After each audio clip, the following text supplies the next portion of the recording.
Okay, looks like people found their way. Welcome, everyone. This is the first Putney student travel webinar for this year. I'm Andrew Manzella. I'm a program director here for Service Costa Rica and a few of our other programs. We're going to use this time to talk about Putney Student Travel's history, our organization, our programs, their categories. We'll tell you a few important things to know about international travel logistics with us, and the application process and safety. I'm going to be with a few of my colleagues. They'll introduce themselves in a moment. And at the end, we will have a Q&A. So make sure that if you have some questions while we're presenting, you enter it in the bottom in the Q&A section. But for now, I can pass it on to Jeff and Olivia to introduce themselves. Hey, I'm Jeff Shumlin. Great to be here. This is the official launch of our 2023 season, and that was very exciting.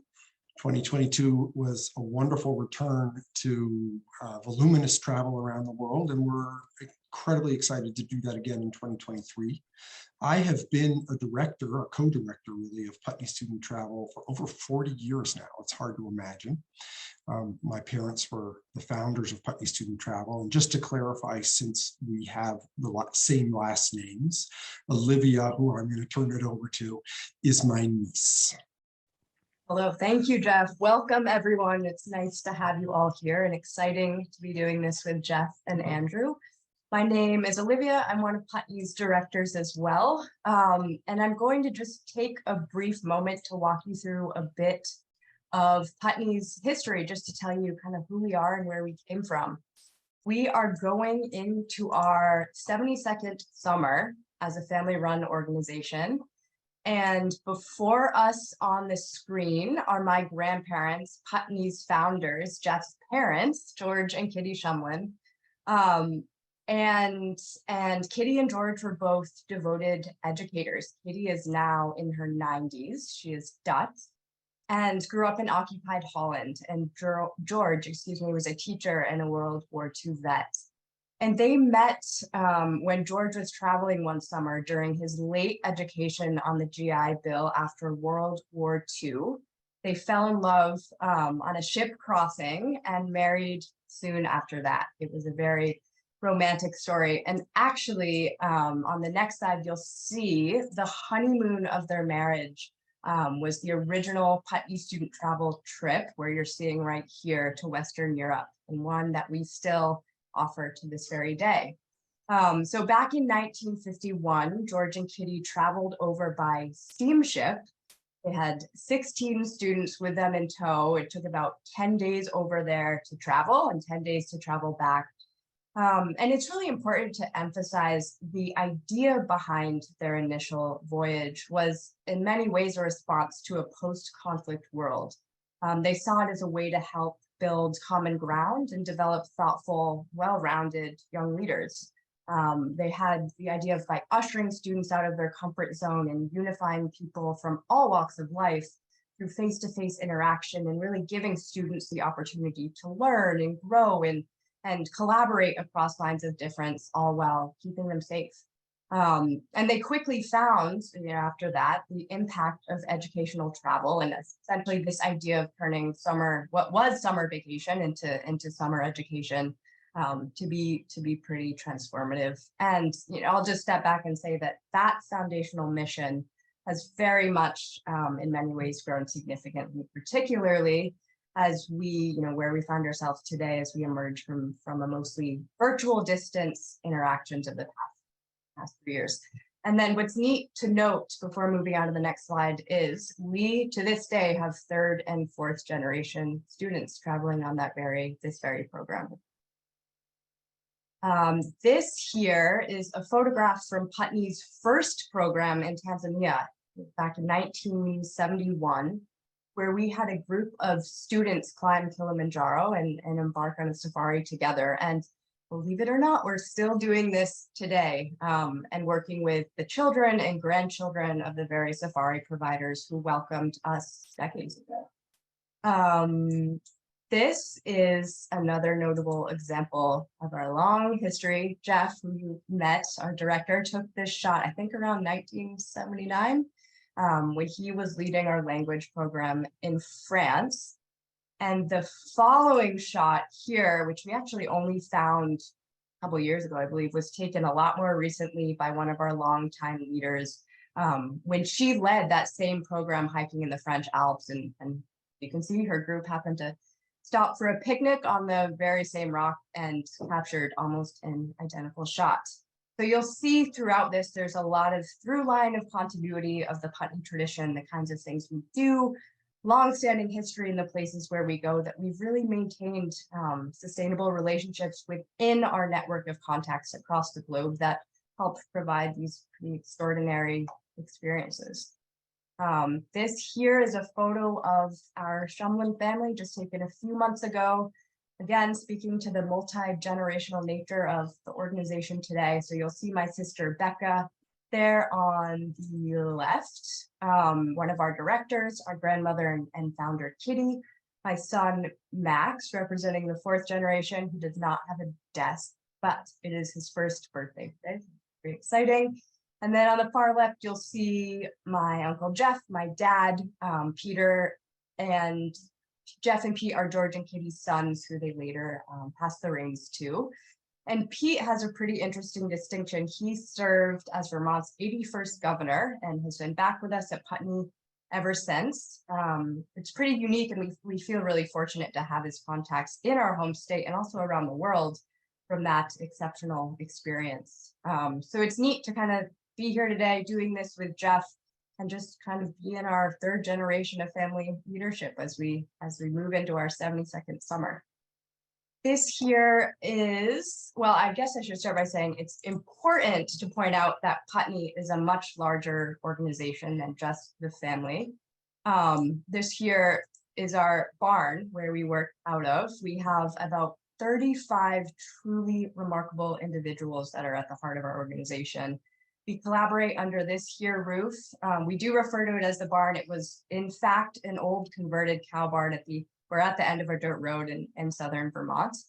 And Putney's collection, as you'll see here, of directors is made up of Peace Corps volunteers, former teachers, parents, a licensed ship captain, outdoor adventurers, MFAs in writing, anthropologists, a really wonderful network of people who all bring their diversity of experience, various languages spoken, meaningful connections, knowledge, and a lot of expertise to our programs across the world. We feel incredibly privileged to work with them on a daily basis, and I would highly encourage you to give us a call because you will have the opportunity to get to know them as well and hear a bit about the programs that they curate. When you call here at the barn, you're speaking directly with the very individual who organizes that trip, remains in really close contact daily with our host communities. In that same vein, I should also mention during the summer months when we have many students and leaders in various destinations throughout the world. It is these very directors stationed right here at the barn on our 24-hour phones, supporting families, leaders, in-country contacts, you name it, really responding to anything that may come up in that moment. So moving on, what I'm going to do is just to give you the full picture is transition to the more recent past. Go to the next slide. Of how we navigated the dynamics of COVID over the past few summers.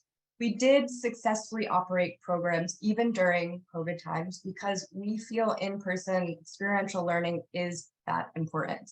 At the urging of alumni parents, we offered programs in summer 2020 when many organizations and frankly the world shut down.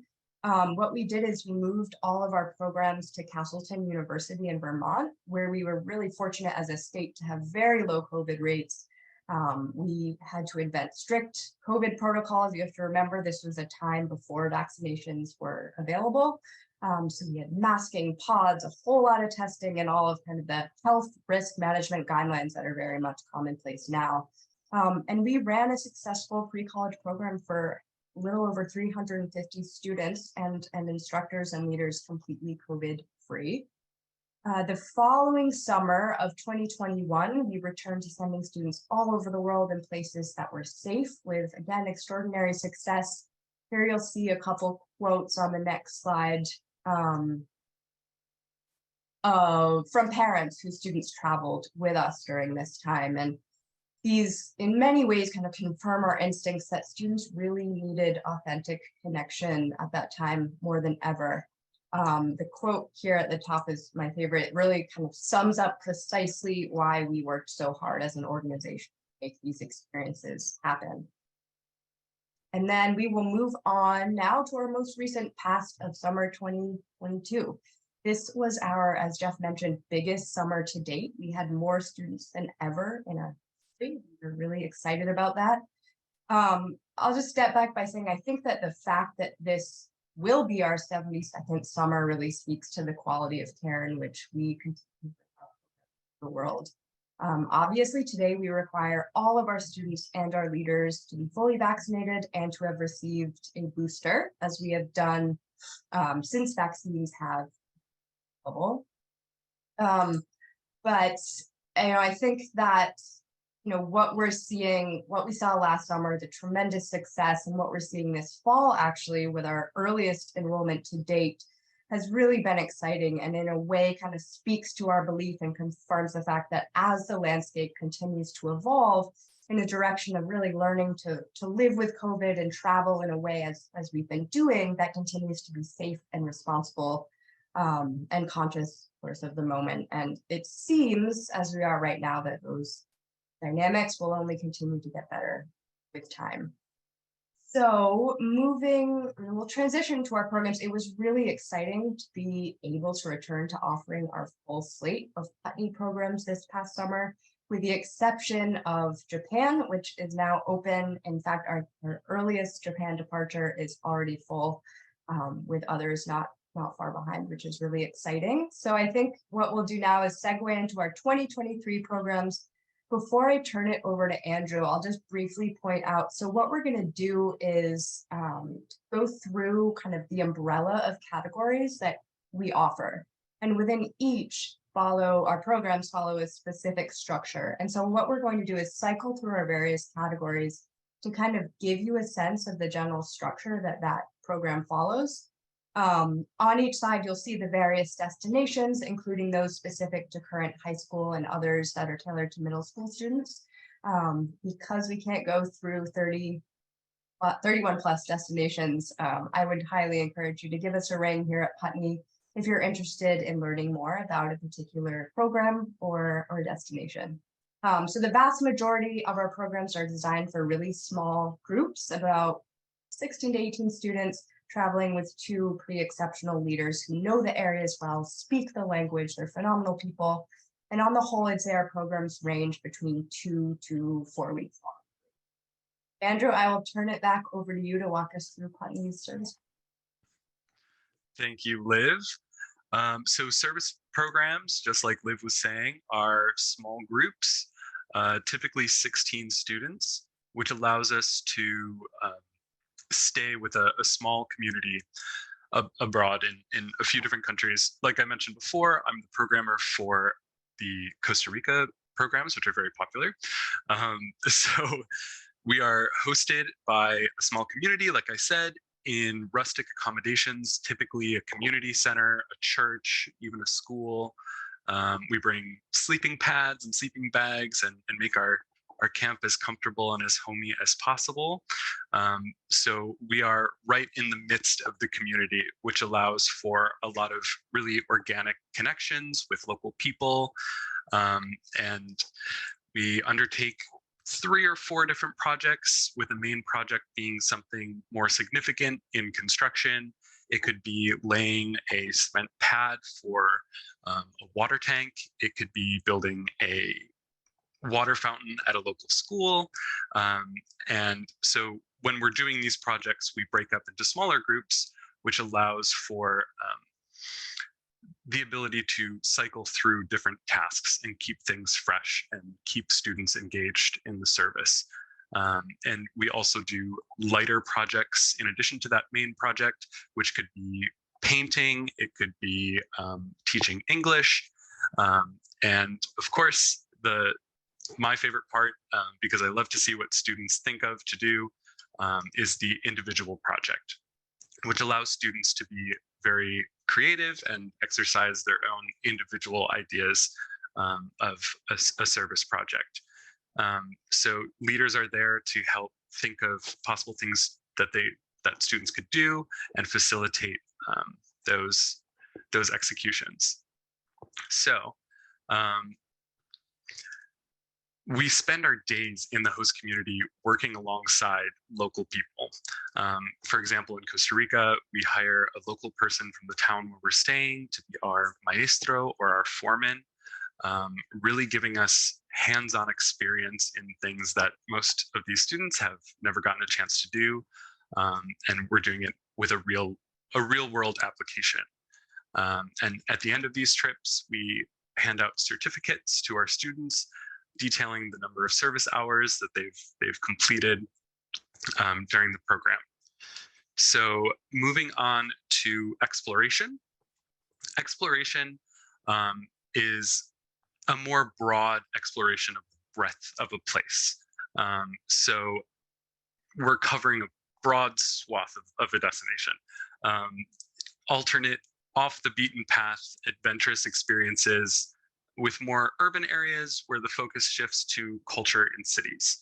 A number have a strong focus on active outdoor experiences. A select few include a 5 or 6 day homestay or day stay component to facilitate that cultural connection. And these are highly immersive programs with particular emphasis on exploring the breadth of a place, like I mentioned. So you're really digging into the culture as you move through. So we really put an emphasis on building those authentic connections with locals, learning new skills, gaining a deeper understanding as a traveler as opposed to being a tourist. And students, again, take on a creative, independent project of their choosing. So for our language programs, I'm going to pass it back over to Liv, who can speak on that. Thanks. Yes, moving over to language, our language immersion program. So again, these are super small groups between 16 to 18 students, led by leaders who are experts in both speaking the language and of course, teaching the language. Here, you'll see we offer Spanish and French immersion. One really big distinction across all of these is students sign a pledge to communicate entirely in the target language throughout the course of the program, even with their peers. And really the philosophy behind this is that, yes, schools provide the grammar, but they do not provide the real world immersive practice in the field. So let's just take, I guess, language Ecuador as an example, where we spend a portion of the trip in our host village tucked in the cloud forest, which is northwest of Quito. We dedicate a portion of each day to really interactive language lessons. And then we actually get out as a group to work on projects within our host community. So it's a really unique medley of service work as we form close relationships with our local community, all while conversing in Spanish. We embark on excursions. Again, take Ecuador, for example. We'll spend a couple days at a mountain hacienda run by an Ecuadorian family we've known for nearly 20 years, maybe longer. We hike to a refugio on Volcano Cotopaxi. We horseback ride. We travel to the Galapagos Islands, do things like that, engage with conservationists on issues of ecotourism. We learn all about the giant tortoise repopulation efforts. So it's a lot of activity throughout, where we're snorkeling through the remains of an underwater volcano. We do a ton of biking, kayaking, rife with marine wildlife, things like that. And then take France and Spain, which again, similar to exploration, they're heavy traveling itineraries. So we're on the move, similar to exploration, getting to know the destination through language and vice versa. We're immersed in new cultures. We're learning alongside really diverse groups of people, of native speakers as we kind of go through small towns to big cities throughout. These are very experiential based. So for example, leaders may send students out with a list of vocabulary words to do a scavenger hunt in the Louvre, or interviewing folks in cafes, seeking out conversations on the streets, like that. They do all have a homestay or day stay component in which students will spend a week living with a really wonderful, trusted local family. And this is often, we find, to be one of the highlight programs. There is a language range, I should say, of language ability throughout. So there may be some students who speak the language quite well, and there may be other students who have had a number of years studying the language in school that have a stronger grasp on grammar, but may have a harder time kind of putting full sentences together. And what really matters to us is the students' willingness to just to give it a try and really remain excited and committed. One thing we've found over many years is that students return to the classroom after these programs with a real kind of exceeding sense of self-confidence and excitement from having developed a personal connection to the language. And in many ways, I'll say these programs serve as a really phenomenal jumping off point for those students who wish to pursue further language learning in the future. Andrew, I will turn it back over to you to walk us through career. Great. So career programs, whereas exploration programs are exploring the breadth of a place, career programs are taking a very in-depth exploration of a particular area of interest while you travel abroad. So these are thematically focused. For example, with Career Belize, the main focus is wildlife conservation. So we are engaging with practicing professionals as we move from place to place and are joined by an expert in the field, a working conservationist who will join us on Key Cocker, where we're going to get hands-on experience working with mangrove conservation project. So each program has an expert like this. It could be a science journalist, a researcher, photographers, people who can really provide real life experience to students who are considering studying these things in the future in college, or maybe just have a curiosity. So these programs also conclude with an independent project of a student's choosing that demonstrates that knowledge, that creative, interpersonal, or technical skill that they've honed throughout the entire program. And these students return home with new perspectives, skills, discoveries, and oftentimes are inspired to become a part of something. So Liv is going to take it away to explore our pre-college offerings. I'll turn it back to you. Great. So moving on to pre-college, these look a bit different in that they are larger programs overall offered on campuses in the US and abroad, and they range between 2 to 4 weeks. And the nature of these is that every student selects a topic of interest, we call it a major, to engage with in small, really small college-style seminar groups of about typically 10 to 12 students and an instructor. Each seminar group is led by a really phenomenal, accomplished instructor who brings their professional knowledge, passion, expertise to that specific area of focus. Seminar topics, there's many, but they range from studying anime in Tokyo or coastal ecology and environmental science at Colby, architecture, perhaps Spanish language in Barcelona, and many more. Again, it's really important to emphasize the dynamic nature of these. They are not classroom-centered summer school-esque programs. There are no grades. You're not going to find kind of a generic text-heavy curriculum. Instead, learning is incredibly immersive and field-based, and we're able to really keep to this philosophy by being super intentional about keeping our groups limited to very small numbers. So while some seminars may establish a foundation in the classroom or lab, we'll take our ideas to the broader surrounding of the given destination we are in, the streets or the studios, markets or museums, which also in many ways serve as our classrooms.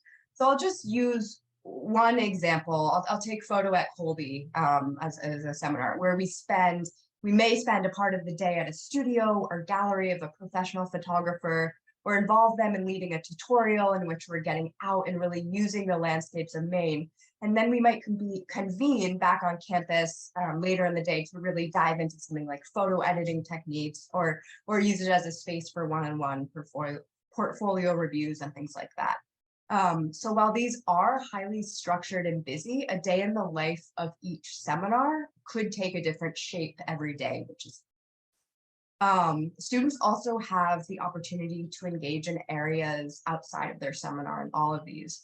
And these are offered to the broader pre-college community, through an array of elective workshops or afternoon activities or evening activities, weekend excursions.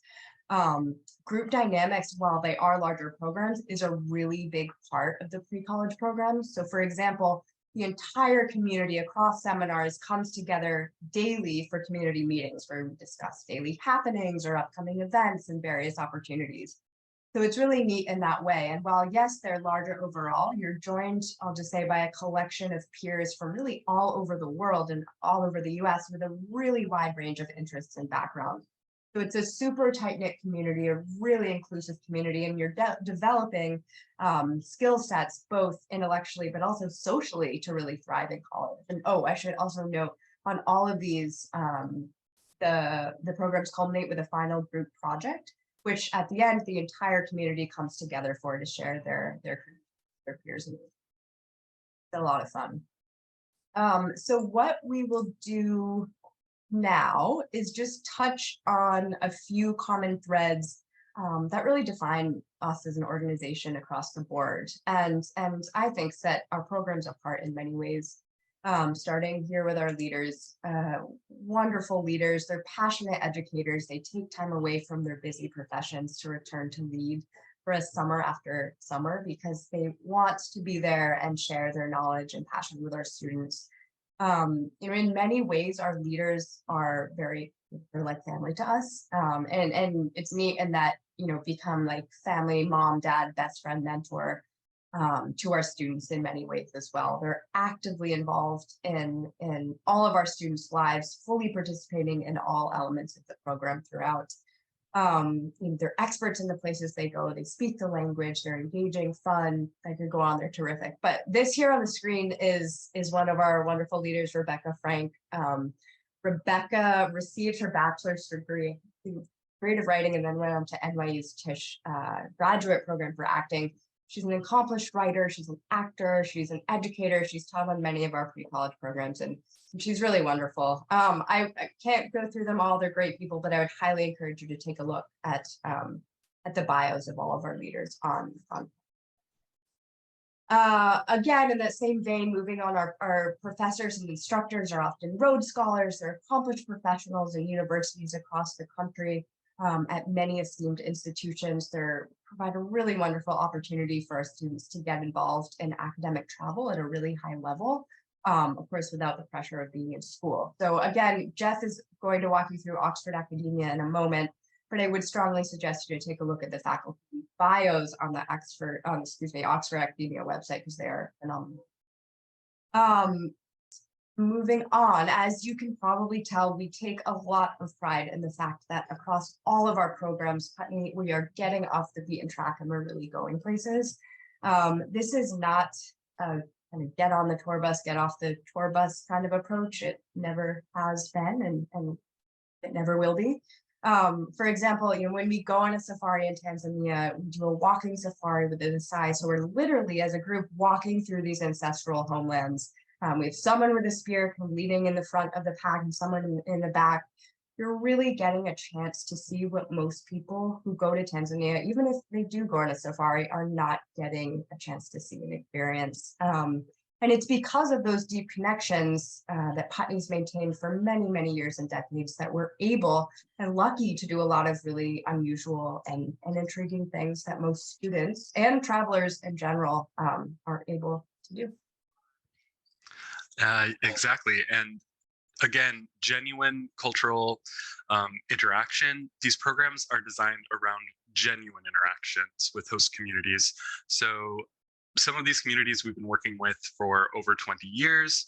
The kids in those towns and the adults as well get really excited and passionate about sharing the heart of their culture, their food, and learning about us as well. This can take the form of a pickup game of soccer with local kids, or making a meal together. And our students spend a lot of time in the classroom during the year. So Putney programs are focused on getting outside of that and breaking out into the real world, using your hands out and about in the community, engaging in meaningful conversations, not just passively receiving information. Um, so a huge part of what makes our trips successful is our positive group dynamics. So over the past 72 years, we've learned as an organization that great programs start and end with the best group dynamics. That's why we keep our groups small and carefully curated with our application process that we will talk about later. And on small group trips, the first week is cell phone free. And this is really important for building positive dynamics early. It allows people to break out of their screen and become acclimated to their leaders, their peers, the country that they've just entered. And students and leaders are there because they want to be there. Our students tend to be very self-selecting, and they tend to stay in touch for long after.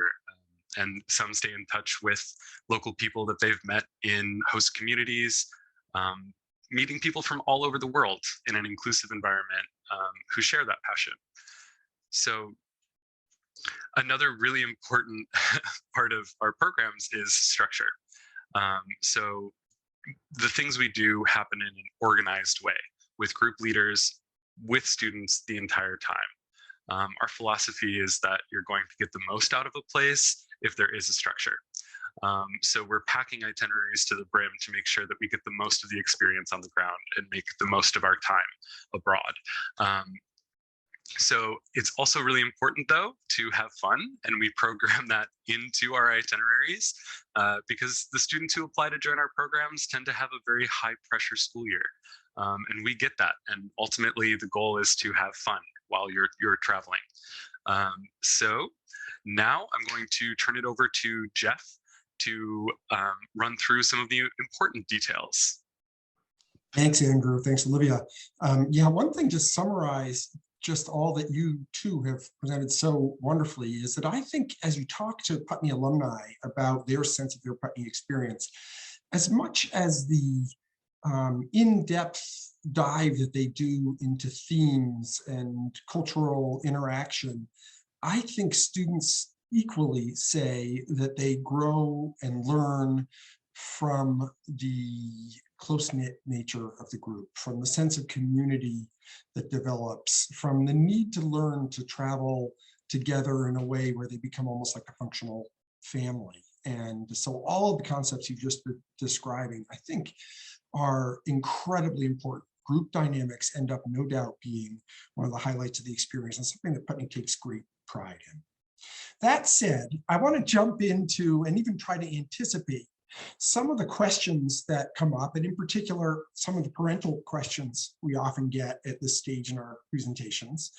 I'll talk briefly here about health and safety, and I think it's important to say that in 72 years, we've done a very, very good job of bringing our students home safe and in one piece and alive and well and learning and thriving.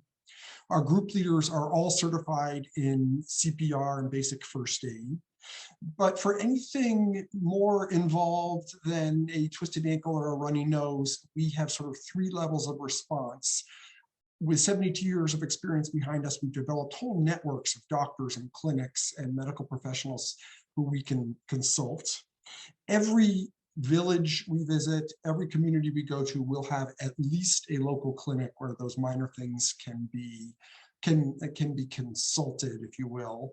And then within 30 minutes or so, a much more sophisticated hospital with diagnostic equipment, x-rays, and further medical facilities. And then in the case of something really pressing, everyone is enrolled in International SOS, the world's best medevac group, who we can call in if, God forbid, we have an appendicitis in a remote area of the world or something like that. And they have a network of world-class clinics, helicopters, nurses and doctors on planes who can swoop in and help us to get to the best possible medical care.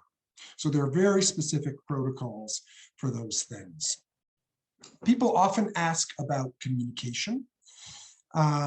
During the summer, we have a 24-hour emergency line. This is one of the distinct honors of my job. And in fact, if you are a group leader or a student, call us during the summer, you're likely to get one of our more senior colleagues on the end of the phone, whether it's 2 in the afternoon or 2 in the morning. Please call it 2 in the afternoon if you can. We much prefer it. We do have, our leaders have phone access to us by carrying local cell phones. Andrew mentioned briefly that we have a tech fast in many of our programs in the first 5 to 7 days and throughout much of the program for middle school students. It's a little bit different for some of the larger campus-based programs where phones are used as part of the curriculum often. But because we try to limit students' use of technology and phones, we provide a blog, and you're seeing one on this computer screen here, where parents and friends at home can get some updates of what the group is doing, if not on a daily basis, then every time we get access to internet in some of the more remote places. It might be every 2 or 3 days, but there is a steady flow of information that comes back that students actually participate in and contribute to. I'm going to talk a bit about travel and international travel in particular. We have a couple levels of organization for travel. We know that most students in the middle school and high school age prefer not to travel on their own. And so in most cases, we organize group flights. We sign contracts with airlines and we pass on those flights to students. So it's simply a line item that you check on your invoice when you pay for the whole group to be on a designated group flight accompanied by a group leader. There are a few cases where airline access doesn't allow us to do that. And in that case, we have what we call escorted flights, where we have chosen a specific itinerary. We share it much earlier in the season with parents. We put a group leader on that flight or a flight escort on that flight, and then families go out and buy the ticket, so that in either of these scenarios, students can fly accompanied by an adult. You don't have to do that. If you plan to travel first as a family or at the end or something like that, you can do it independently. In many cases, we can actually arrange for what we call deviations, where a student might fly over with the group, meet parents at the end of the trip, and fly back with their family on a later date using our air travel. So we have a whole group of people here who are incredibly skilled at this and happy to advise you on how to best access what is really structured group travel.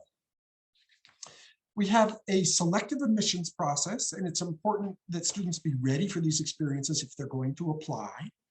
And if they wish to apply, they simply go to the Apply Now button on our website. It's available on every page, and fill out a pretty basic preliminary application with family information and some light background information, the choice of program, first and second choice.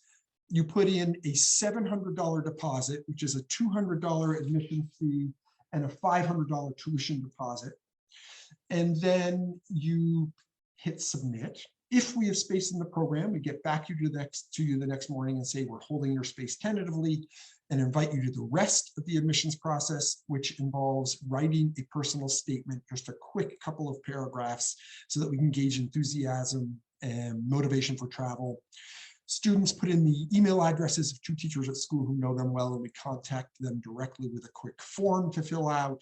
Once all of that comes back, we make an admissions decision and notify families immediately on a rolling basis of acceptance or otherwise. What this means is that programs tend to fill. Liv mentioned earlier that Japan, because we had a backlog of interest from last year, the first unit is already completely full. The second unit is down to 1 or 2 spots. We've added a third unit.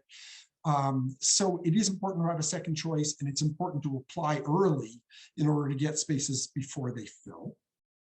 Once accepted, students get access to a digital locker, which is what you see on this computer screen, where you can click on the smaller tabs on the top. One says forms, and it's all the forms that you have to fill out and share with us. This becomes the main portal for exchanging information in preparation for the summer. Medical information, emergency contact for parents, all that kind of stuff comes back to us under the Forms tab. If you click on Essential Info, you will get information that we are sharing with families, clothing and equipment lists, travel information, health considerations, reading lists, all sorts of things along those lines. The invoice is accessible on the digital locker and payable on the digital locker if needed. So it's a really sophisticated and wonderful method for us to communicate. Before we move forward, I want to mention that the way the payments work, especially since it's so early, we're only in November now, everything but the $200 application fee is refundable until March 15, when final payments are due. So for students who apply early in the season like this, you really only risk a $200 deposit loss if you withdraw before March 15. After March 15, things become non-refundable, final payments are due, and we move forward from there with different dynamics. I want to talk briefly about scholarships because they're an important piece of what we do. We have an outside foundation that we work with that is made up of a wonderful dynamic board, many former leaders, parents, students, some just friends of Putney from over the years. The application process is very similar for scholarships. Obviously, there's no deposit requirement. It is necessary to apply that students have a pretty strict income guideline where family income needs to be less than $50,000. They are full scholarships with absolutely no expenses left to students. And the other thing is that there's a pretty early deadline for applications. It's February 15th. If you go to our website, you will find all that information. And of course, you're welcome to call and chat about it with us anytime you like. So that's some of the technical kind of questions that often come up. I want to talk briefly about some other collaborations that we have with other organizations. We will at some point throughout the season do a separate webinar on each of these. So I'm really just going to scratch the surface. Some of them have separate websites, all of which have links from the main Putney website. But they're collaborations with other organizations where we create really terrific content-based programming similar to the content that we've described today on the Putney side. As we move forward, we'll talk first about our program at the Harvard School of Public Health, the Chan School of Public Health, known as Harvard Chan Sea Change. This is based on a long relationship that my brother Peter has from being governor and then a professor at the School of Public Health at Harvard, where he became close with Gina McCarthy, who we'd also known from the Paris climate conferences during the Obama administration. She was the EPA chief under Obama. She was most recently, until very recently, Biden's climate czar. She was also the director of the Harvard Sea Change program. And she and Peter have really just talked a lot during that period and acknowledged that the challenge of of climate change really falls on the shoulders of our young people, who are unfortunately going to inherit this problem and are going to need to solve it because we've not done such a good job. And therefore, the idea is to bring people to Harvard, have them network with experts. We have many, many outside speakers come in who range from scientists to policymakers and activists. Everyone chooses sort of an action plan that they're on. They create a network, and at the end, they go home with a distinct action plan to try to address climate change in their own communities, and to, of course, stay in touch with the people who they've met at Harvard. Our next group of programs is a collaboration with Jim Basker. James is a professor at Columbia University in New York, and he is also the director of the Gilder Lehrman Institute of American History, an accomplished historian, himself a Rhodes Scholar who completed his doctorate at Oxford. He has organized programs for youth at Oxford University for over 30 years and is incredibly passionate about the rich academic experience one can have in such an environment. So we offer academia programs at Oxford, where Jim will be present. We have one at the American University of Paris, right in the heart of the 7th arrondissement in Paris, and one at the University of Siena in Italy. And these are, again, larger programs of 50 to 200 students. Every student chooses a major and a minor. The majors meet 6 days a week, including Saturday mornings. The minors meet 3 afternoons a week, 3 half days. So it is a very, very focused academic experience, and the academics range from history and the hard sciences to culture and creative writing and things along those lines.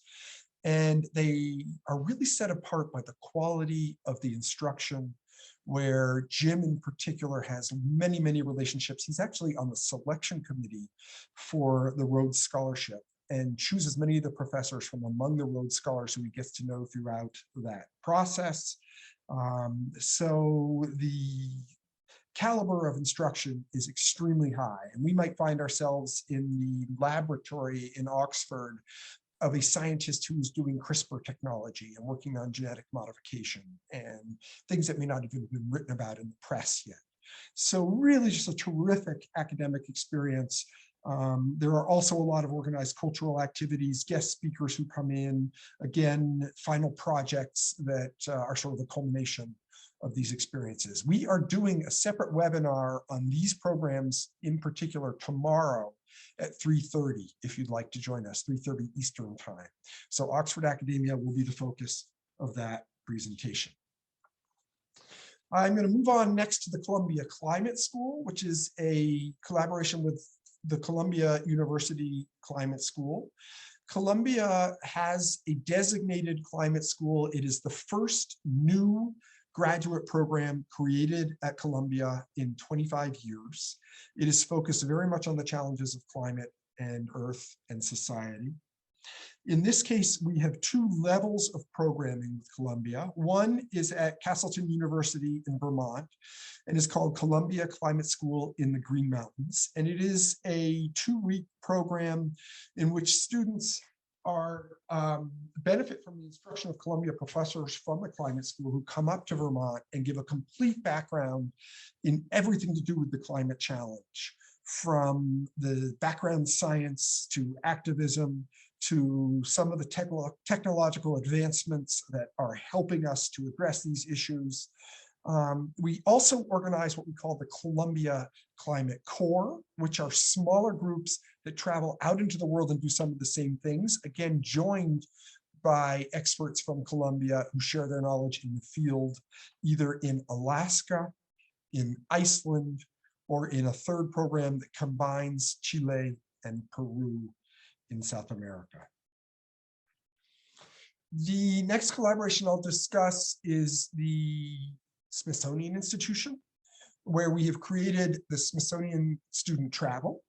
And these are programs that are largely traveling programs. Most of them are smaller group concept, and they tend to focus on the kinds of things that the Smithsonian engages in through their museums and their research around the world, history, science, culture, technology.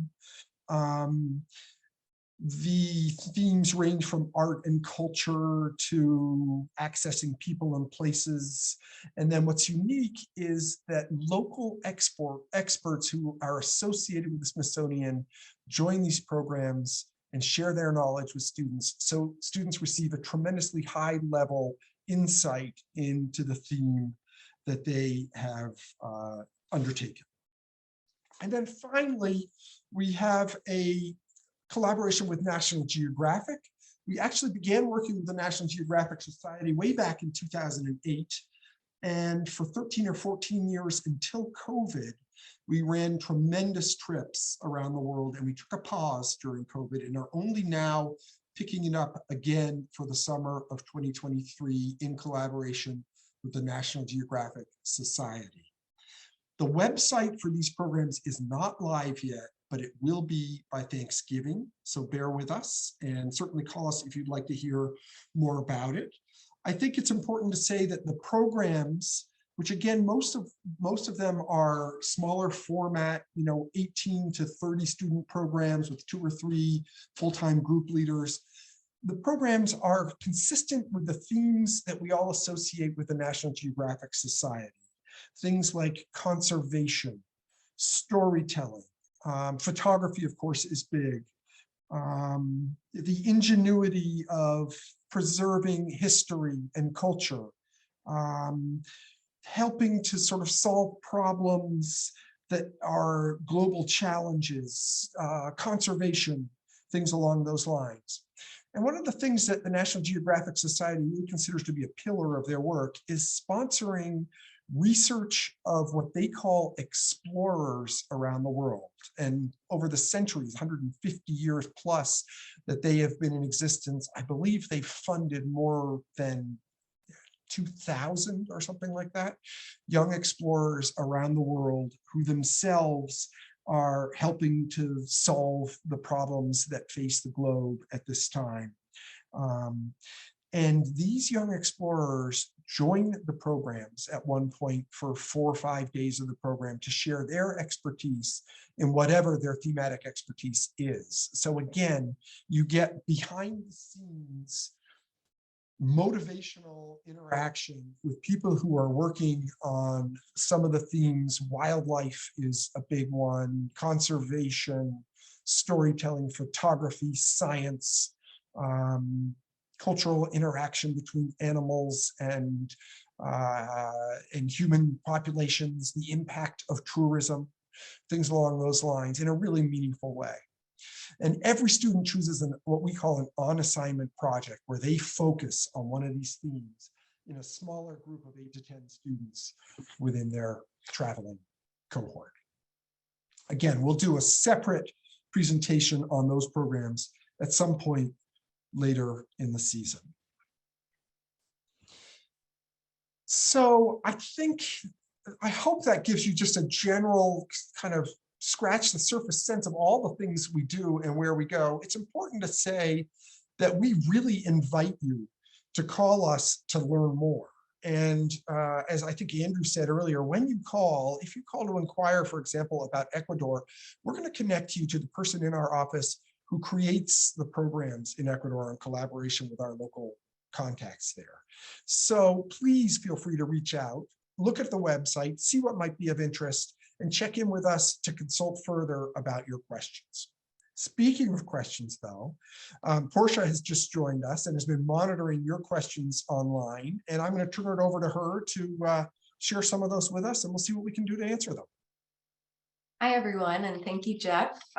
Thanks to everyone for the presentation, and thanks to all of you who have held on with us this long. We've got some great questions. One of the first ones I want to go over is about a few destinations that they don't see on the website just yet. So I know most of our programs are posted, but we might have some that are coming maybe next week. So just want to throw that out there so you can bring some of those up. Yeah, I think it's important to mention there, Portia, that some of the programs that people might be looking for, such as Namibia, for example, are programs that we originally designed as National Geographic programs, and we are migrating back to that website. So there might be some things like Baja, Namibia, MIT, a few of those, where you'll see them appear on the National Geographic site when it comes up just prior to Thanksgiving. Okay, I think we also have some programs that are coming back in India and Laos, and those will be posted as well, most likely by the end of next week. So just keep checking back in on the website, and you should see those up soon. Another great question we got is there an age when students seem to get the most out of these trips? Happy to jump in. My sense is that students get the most out of it when they're most motivated to do it. And if you have a middle schooler who's extraordinarily excited, then they should move forward. In some ways, middle school students come in with fewer inhibitions. They're more willing in a language program, for example, to open their mouths and spit it out, even if it might seem uncool to make a mistake. So for some things, I think the younger, the better. But there are other more thematic programs where the thematic collaboration with peers, I'm thinking of the Harvard Climate Conference or the Columbia programs, where students are developing networks to address an issue where perhaps some more experience or academic background might make more sense. But the real gut response is if they're excited, they're ready to go. Awesome. We also got a question about vaccinations. about whether or not we provide specific information about vaccinations according to the destination, or whether parents should just go off of the CDC recommendations. I can take that. So absolutely. Once you're accepted into the program and after February 1st, you gain access to a lot of information that the program director curates for you, the family. And in that is a breakdown of vaccination expectations per destination, and basic recommendations too that sort of prompt a conversation to have with your own physician. Great. Thank you, Andrew. I think that's most of the questions that we received today. If you didn't get a chance to ask something and you would like to, please feel free to email us or give us a call. We're happy to answer any questions as they come up.